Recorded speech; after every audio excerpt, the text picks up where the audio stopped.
15th of July. I'm sorry it's a bit wet where we are in London, and it's not too good around the rest of the country. But we are delighted to bring a ray of sunshine into our studio and into your breakfast room. But the star guest of this morning, a lady who was once described as a punk rock rebel turned classical actress, and as a woman of 100 hair colours and countless chameleon disguises, it's Toyah Willcox. Who else would it be? Good morning. Good morning. A Birmingham girl, and another Yes. Birmingham girl here with us every week. We both worked hard at getting over it, I think. At escaping. And of course, Anne Diamond is the Birmingham girl. Is she really? There's nothing really bad about Birmingham, I think, but I love London. But I went to school in Edgbaston, and that's where you were born? No, I went to school in Edgbaston as well. Did you? You didn't go to the same school by any No, chance? we didn't. No, But a few years apart, of course, but I think our schools may have played hockey or something. Oh, you bet. Vicious at hockey. Did you play hockey at school? Oh, Did you play yeah. posh sports, yeah? Yes, I was always put in goal because I was fearless. I played goal as well, with the pads on. Yeah. And what I'll you just do, slip off now for a moment you while just the you get your stick and you just run at them going, la, and no one dare come near you. Toyah, what sort of childhood and school girlhood did you have generally? I went to public school. I loathed every minute. I found it criminal to be put in a uniform so early and to lose your identity and your individualism. I'm all for individualism in childhood, and that should be developed, and artistic things should be developed, and creative things should be developed. And I didn't have that kind of upbringing, so it's frustrating. But they do say, and there's a point in it surely, that children are not always capable of the correct expression of individualism and you know, and artistry, and you put children in a uniform rather than make them I separate think too early. When you give children technique, which I think at some point we all need to learn technique, and I wasn't capable of learning technique until I was about 18 onwards, and now as a 29-year-old I love learning technique, especially within theatre or within acting. As a child, to be taught technique I found it like brainwashing, a brainwashing process. You, by any stretch of the imagination, Toyah, you've done a heck of a lot in a very short space of time, haven't you? I mean, really, as I said in the intro, from being a pop star, writing your own stuff, performing, acting, and now at the moment in Three Men on a Horse. Three Men on a Horse. It's great. Love it. It's got very good reviews, which is just great. It's a fabulous American comedy, and I play a moll in it. It has a brilliant cast. It's directed by Jonathan Lynn, who wrote Yes, or Yes, Prime Minister. Yes, Minister, yes. Which I never got to see because I was always on the road gigging at that point. But as a director, he was fabulous. Yes. And it's a very good show, very enjoyable show. Now, you were interviewed once, and in the course of it you said, I've always worn a mask. Now I'm looking for something from within.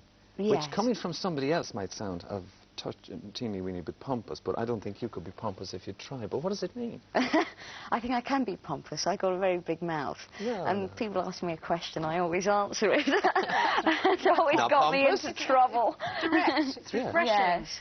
I think, honest. I think what it was that in the beginning I was doing things with the wrong motivation. I started singing really wanting attention and really wanting personal acclaim. And now that I've gone into theatre and into the West End, which is vibrant and has a life of its own, it's allowing me to discover something a little more important than just the physical self. But you're able to say this and not in any way diminish the achievements that you had in the past. I mean, or do you regret another phase of your life? I see the past as history, and it's as simple as that. It's gone, and there's only the future to look to next. How extraordinary. Do you feel that the past has brought you to where you are now? Well, yeah, I think mainly the past in my personal life. The greatest lessons I've ever learned is observing my personal life and observing people around me. Work is it's always slightly false because I've been in showbiz for 10 years now, and you're always just put on a pedestal. It's not real, and the reality comes from looking at the outside world, which is why I think I like working to a live audience. Yes. Much better than, say, recording in a studio or something like that. And I'm now aiming my life at doing more live work, so i.e. stage and live work with a band, because that's real. You're in contact. You had an advantage too, because in a way you had a theatrical training, so that when you came to it, even having been in the pop world, nobody could turn around to you and say, oh, this is just a pop star come in to to take a good job in the theatre. Well, I actually started at the National Theatre. Yes, I know. Of all things. At the time, I was so ignorant. I turned up at the National from Birmingham with a plastic bag full of sandwiches my mum had made. And a map. Expecting to go home the same day. I thought we'd just go for a day's rehearsals, and of course I never went home again. Yeah. I can remember phoning my mum up saying, "Oh, Mum, I'm staying for 9 months. The contract's for 9 months." And she was terribly upset. And I never realised the importance of the National Theatre at that time. How old were you when you went there? I was 18 and very blinkered, and I had pink hair, and everyone would just stop and stare at me. It was just the beginning of punk. And Yes. I thought people were staring at me because I was nice, not because I looked stupid. Because you looked odd.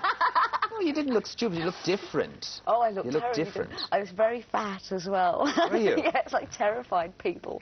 It's interesting because, Sally, you were just telling me that you met somebody yesterday, or was that on, yes, the on other Friday? I saw Emlyn Williams, and he was telling me that you were in the film The Corner's Green with Katherine Hepburn. Yes, and George Cukor was directing. It must have been staggering to have that Oh, opportunity. Wonderful. The audition for that was staggering because, again, I turned up to the audition, didn't know who Katherine Hepburn was. And I said, "Hi, how are you?" And I made her a cup of tea. And George Cukor was there, and I had a wig on because I was at the National Theatre, and my real hair colour was red at that time, and I knew I wouldn't get the job if I went with red hair. And midnight that same day, George Cukor phoned me and said, "You've got the job, well done, out of 2,000 people. This is it, we're going to make you a big star," all that. And the next day I went in without the wig, and George Cukor asked me if I'd like to take my hat off. I said, "Not a hat, it's my hair." And Katherine Hepburn loved it. She thought it looked like feathers. Yeah. And it did. It was in terrible condition. It really did look like feathers. Toyah, it's wonderful to see Anne in such bubbly form and obviously enjoying yourself. We're going to have time to talk to you as the morning goes on, and we'll look at the papers together. Sally does it for us, and we'll talk a bit more then. In the meantime, thank you very much indeed. After the break, Heather Scott is going to be here with the usual weekly news review. Join us all then. And in a while, we're going to be looking through the newspapers together to save you at home getting your fingers dirty. But first, with a look at the week's news. The week. Anyway, it's 20 minutes to 9 exactly. Let's have a look at the front pages. There we are. There's the People. Especially when you know it's remote control, because the aeroplane's always like that. Helicopters I hate. I don't No, mind them at all. trust I them. have to tell you, and I'm sure there are lots of people, many houses spread around the nation, as we know. Are you a Sunday newspaper person? I mean, do you get the whole big pile of them? And No, I usually sleep on Sundays. It's the only time I get to sleep. I enjoy the trash papers. I'm afraid I just go through news of the world in hysterics. we tend to call them the more popular dailies. Yeah. Oh, yeah, We're but, careful I mean, about the they're- sensitivities in Fleet Street. Well, you know, it's kind of, I don't mean trash. I mean, it's just blatant good fun, really. I usually get the kind of the Observer if I feel like being intelligent, but I must say on Sundays I'm completely blitzed.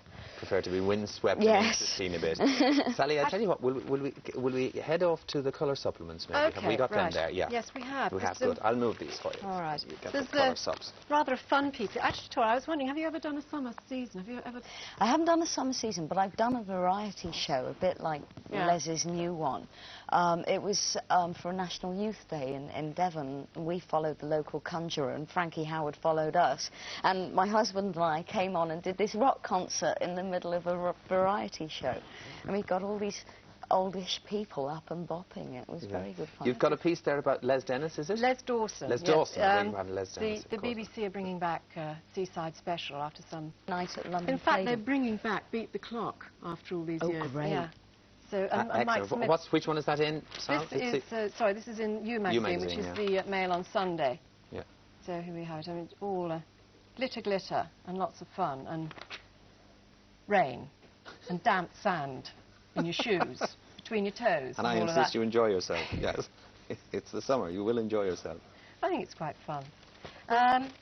Now, the other there are two colour magazines, the Sunday Telegraph here, which does a large piece on the new musical which is coming out this Yes. week, Follies, which is Stephen Sondheim. Stephen Sondheim, yeah. It's rather interesting because the musical actually opened in 1971 on Broadway, and it lost so much money. I mean, Yes. it was known for losing money, and Cameron Mackintosh, who, as you may know, has done Les Miserables and Cats, fine producer, he's opening it here in the West End. So it's like all our musicals, go over and dominate Broadway, so this is American musical. Did it lose money because of the size of the cast, or it just wasn't popular? Well, it must have been because of the size of the cast, but because many people think it's a great musical. Yes. And it had many fans who sort of always said this is a wonderful musical. In fact, it was in Manchester a couple of seasons ago. Yes. They're out of town.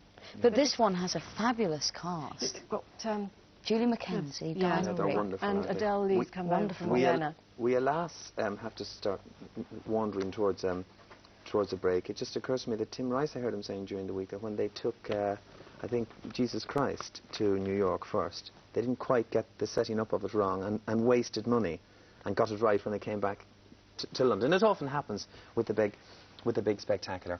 Sally, thank you as ever, my dear. And Toyah, lovely to see you, as always. And you're going to stay with us because we've got an interesting subject to discuss after the 9 o'clock news. It's now 9 minutes to 8. As I said, lots to come on the programme yet. But immediately after the break, the plight of a Devon village that, would you believe, is full